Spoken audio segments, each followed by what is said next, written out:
Hola a todos, el día de hoy vamos a hacer un repaso de algunos cursos de letras. Vamos a la primera pregunta. Nos dice: las palabras rehuyes, prohíben y ahínco llevan tilde porque. Este tema de las tildes es un tema muy importante, viene muy seguido en diferentes exámenes. Ahora, nos están dando tres palabras como ejemplos: las palabras rehuyes, prohíben y ahínco. Ahora, hay que separar. Lo primero es separar estas palabras, y para separar en sílabas tenemos que ver cómo suena, no cómo se escriben. Entonces acá cómo suena: re, u, yes, es decir, suena así: re, u, yes. La siguiente: pro y ven, pro y ven. La siguiente: ahínco, es decir, a, inco. Entonces vean ustedes un pequeño detalle. ¿Cuál es este pequeño detalle? De que la H no suena, es muda. Entonces en los tres casos hay una H, termina, vean ustedes, en vocal justamente abierta ahí. Vean ustedes la primera sílaba, y la siguiente es una H, pero y aparece una vocal que está tildada. Vean ustedes, una vocal cerrada y tildada.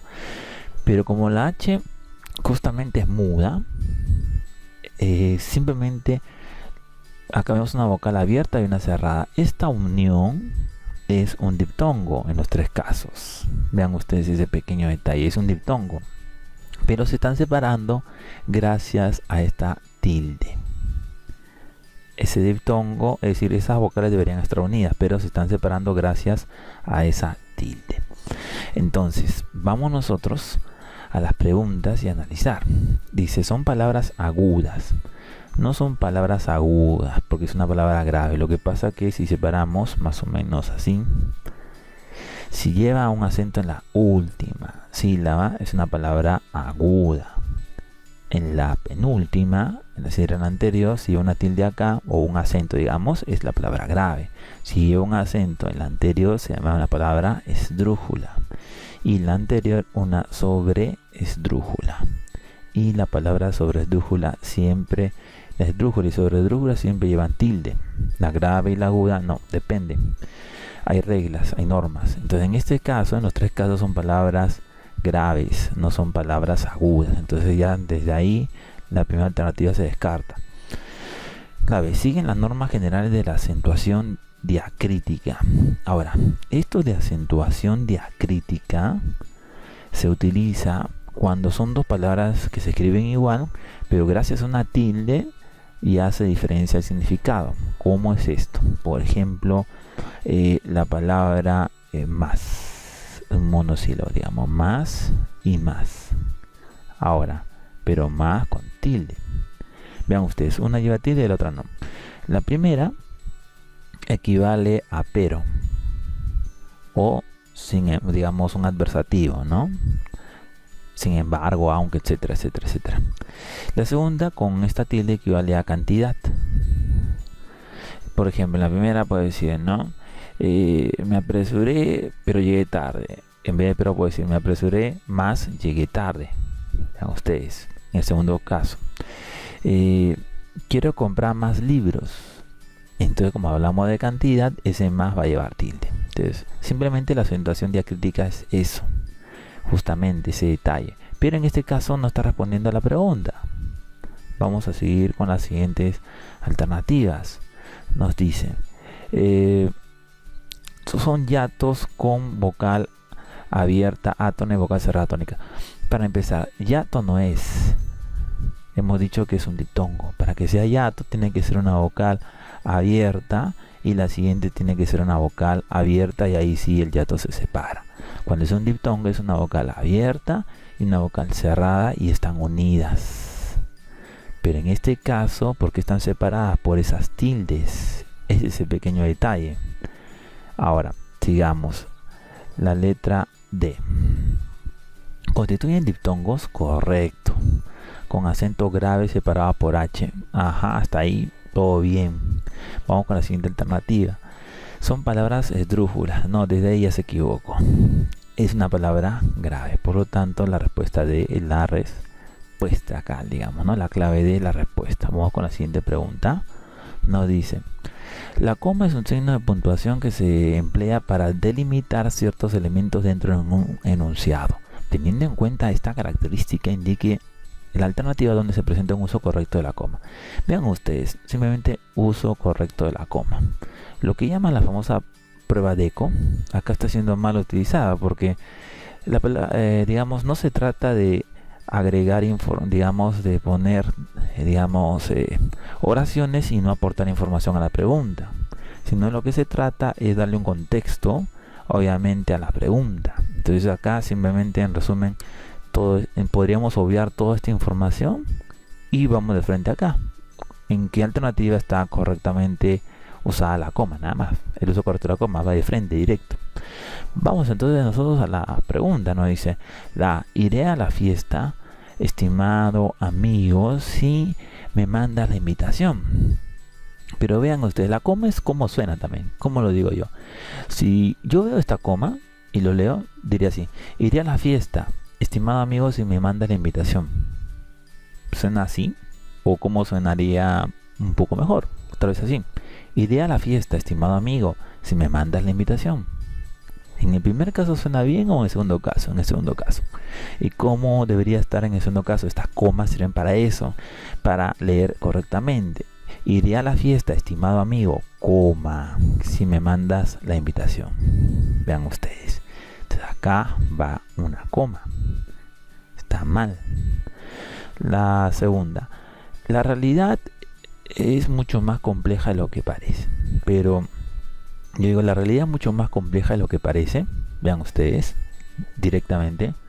O la realidad es mucho más compleja de lo que parece. Incluso acá se recomienda que delante de un verbo ser, estar, no va una coma. O sea, desde ahí ya falla todo esto. La C: mi hermano viajará a Pucallpa, mi hermana a Tarapoto. Vean ustedes, yo cuando lo leo debería decir así: mi hermana viajará a Pucallpa, mi hermana a Tarapoto. Así. Pero así como están las comas, ¿cómo suena esto? Mi hermano viajará a Pucallpa, mi hermana a Tarapoto. Esta coma está de más. No debería estar ahí. La letra D: se encontró finalizadas las investigaciones al culpable.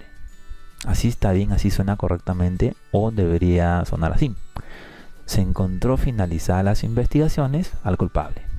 Acá falta una coma. Vean ustedes.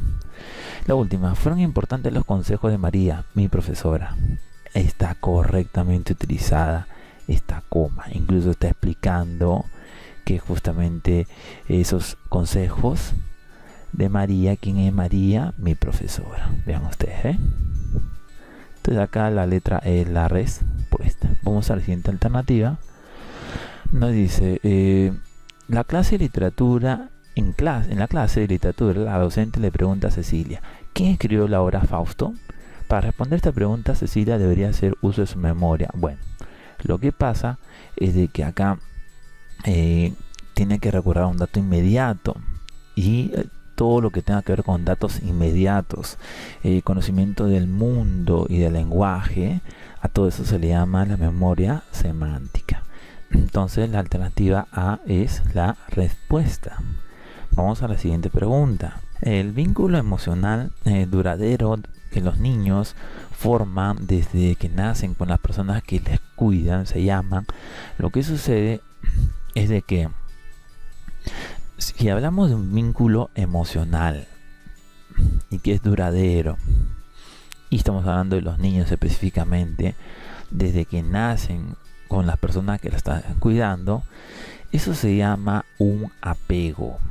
Un apego. Es decir, un vínculo emocional duradero. Ahora, este apego es un vínculo emocional que se da en el ser humano en general, digamos, pero va a variar de acuerdo a la edad, al punto de vista de la persona y, digamos, muchas influencias. Específicamente acá hablamos de un niño con la persona que lo están cuidando. Es un apego, es decir, una afinidad, una cercanía. A eso se refiere. Vamos con la siguiente pregunta. Nos dice una pregunta de literatura, ¿no? Dice: te recuerdo cómo eras en el último otoño, era la boina gris y el corazón en calma, en tus ojos peleaban las llamas del crepúsculo y las hojas caían en el agua de tu alma. Bueno, ese es un poema de Pablo Neruda. Estamos hablando del libro Los 20 poemas de amor y una canción desesperada. Sí, aunque muchos recuerdan más el poema 15, ¿no? Me gusta cuando callas porque estás como ausente y me oyes desde lejos y mi voz no te toca. Parece que los ojos se te hubieran volado y parece que un beso te cerrara la boca. O recuerdan también el poema 20. Puedo escribir los versos más tristes esta noche, pensar que no la tengo, sentir que la he perdido, oír la noche inmensa, más inmensa sin ella y el verso cae al alma como el pasto en rocío. Pero son poemas que son recordados. Ahora, en este ejemplo, estamos hablando de este libro maravilloso, que es Los 20 poemas de amor, que es una historia de amor que tiene un antes, un durante y un después de una relación. Porque recuerden ustedes que el poema 20 ya está hablando cuando ya se terminó la relación, está recordando un amor del pasado.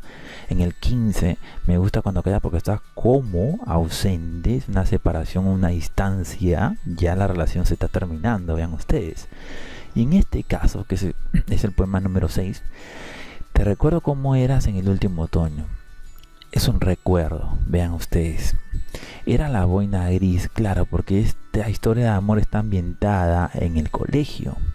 Ahora, era la boina gris y el corazón en calma. Cuando dice eras, la boina gris, tú eras la boina gris, tú eres el corazón en calma. Vean ustedes, hablamos del verbo ser y estar.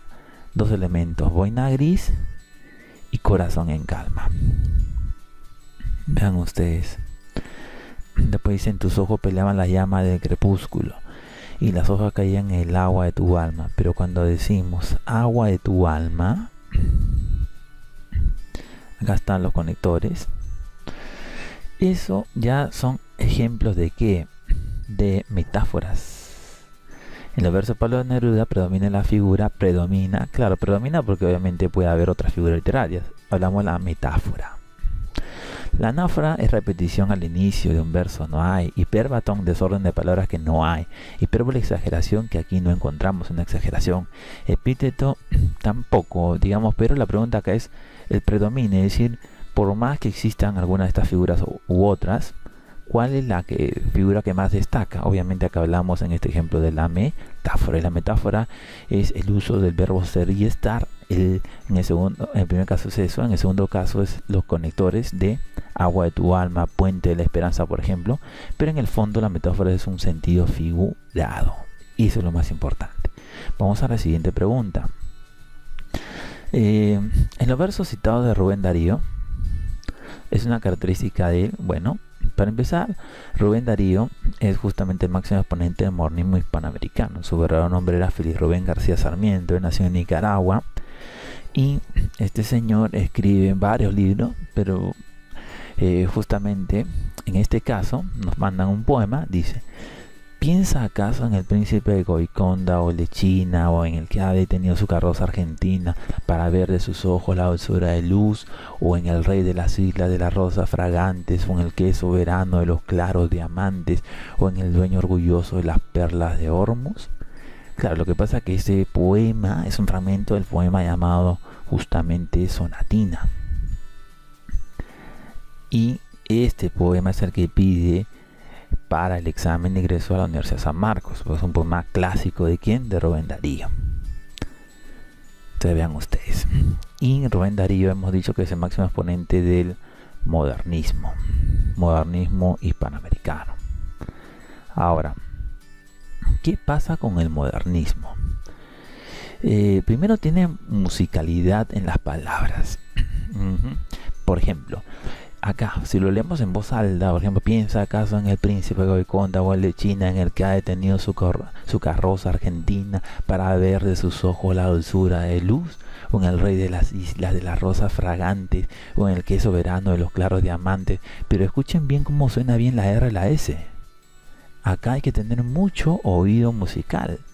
En el rey de las islas de las rosas fragantes, en el que es soberano de los claros diamantes. Vean ustedes, y ese efecto Eso se llama musicalidad de las palabras, y eso lo tiene muy bien ¿quién? El modernismo. Otra característica de este modernismo, digamos, lo encontramos en, cuando muestra en el poema un mundo, digamos, que es lejano o de fantasía, digamos, hasta mezcla mitología. Acá cuando dice, piensa acaso en el príncipe de Goiconda, ya. Cuando dice el príncipe de Goiconda o de la China, es un mundo lejano. Ahora vean ustedes, o el que ha tenido su carroza argentina, ese príncipe tiene una carroza argentina. Ahora también menciona el rey de las islas de la rosa fragante, o en un soberano de claro diamante, o un dueño de las perlas de Hormuz. En todo momento se hace referencia a una persona que piensa en un rey o un príncipe, digamos, ¿no? Claro, lo que pasa es que el poema Cernatina habla de una princesa, digamos al inicio dice que la princesa está triste, que tendrá la princesa, los suspiros se escapan de su boca de fresa, que ha perdido la risa, que ha perdido color. Pero otra vez escuchen bien cómo suena bien la R, la S, la música de las palabras y todos estos elementos que son de mitología, lejanos, es lo que se llama el exotismo. Entonces, si vamos a las claves, el misticismo modernista, misticismo no, porque eso tiene que ver un poco más con lo religioso y no tanto con modernismo, sino básicamente hasta se da en el romanticismo, esto no. Experimentalismo de la vanguardia, hemos dicho que esto es modernismo. Exotismo modernista, lo hemos explicado, sí. Cosmopolitismo, pero de la vanguardia. El cosmopolitismo sí se da, pero acá en esta alternativa de vanguardia no. Afrancesamiento del modernismo. Lo que pasa es que el modernismo tiene influencia tanto del parnasianismo y simbolismo francés, pero esta clave no nos dice nada, no responde a esta pregunta, por más que sea una información verdadera. Acá la respuesta es el exotismo modernista. Vamos a la siguiente pregunta.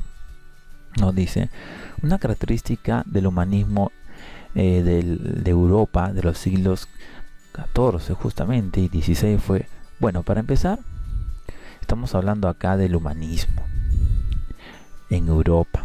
Lo que sucede que el humanismo ya se da, cuando hablamos del humanismo, estamos hablando, por ejemplo, la Edad Media y la siguiente edad ya es la Edad Moderna. Ahora, pero al inicio de la Edad Moderna hablamos del Renacimiento, al final de la Edad Media hablamos del humanismo.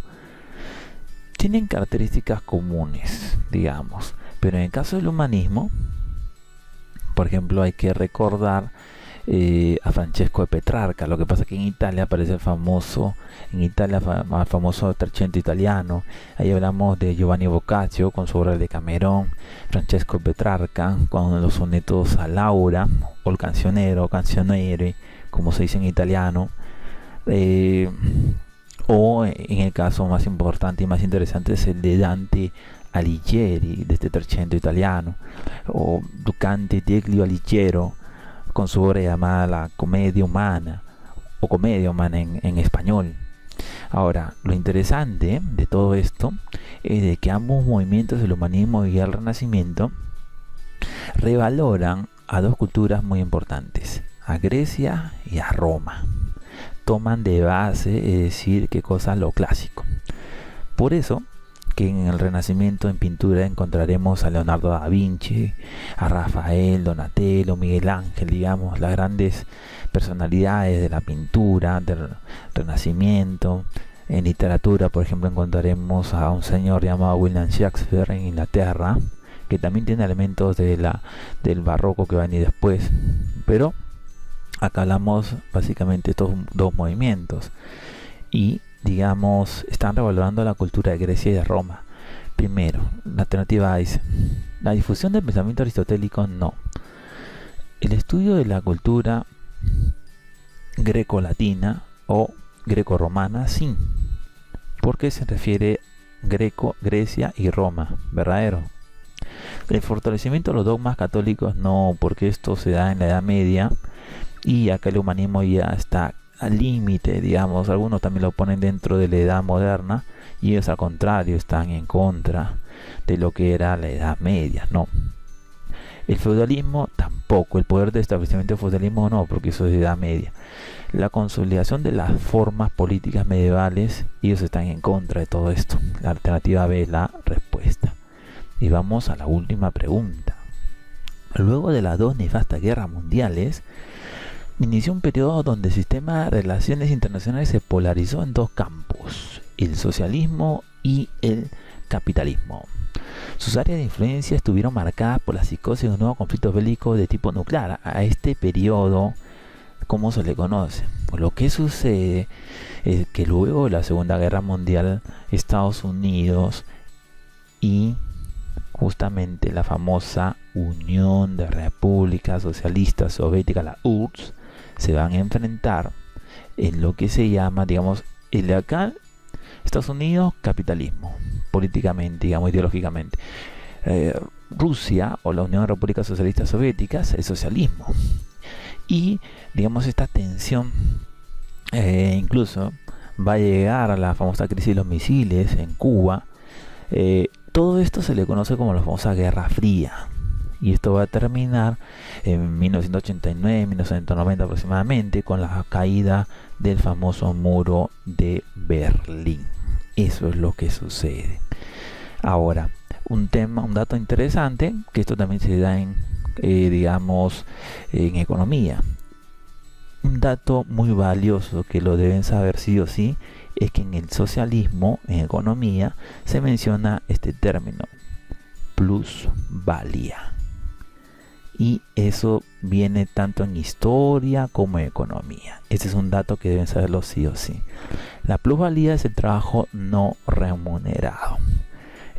Por ejemplo, una persona que trabaja en un centro comercial, le pagan por trabajar tal vez de lunes a viernes, desde las 8 de la mañana hasta las 9 de la noche. O un ejemplo, o hasta las 6 de la tarde, un ejemplo. Una persona que trabaja en un centro comercial de cajero, una señorita.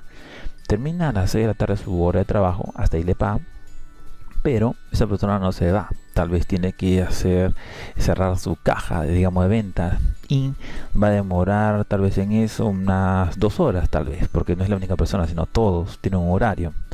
Esas 2 horas que está trabajando y no le están pagando, eso se llama plusvalía. Porque obviamente eso sucede un día, pero si le van sumando todos los días de la semana y lo hacen una cifra y llegan a las horas que trabaja de esa manera al mes, ya es demasiado. Y eso se llama la famosa plusvalía. Claro, digamos, son teorías, pero esto ya ha venido en muchos exámenes. Tengan mucho cuidado con estos dos datos importantes, tanto el socialismo como el capitalismo. Estados Unidos, una de las repúblicas socialistas soviéticas. Ahora, estas ideas hasta el día de hoy persisten en la actualidad. Entonces hay que estudiarlas y analizarlas bien. Eso es muy interesante. Esperamos que les haya gustado este video, esperamos sus comentarios y sugerencias y los invitamos a que se suscriban a este canal para que puedan ver todos los videos que tenemos para ustedes. Gracias a todos.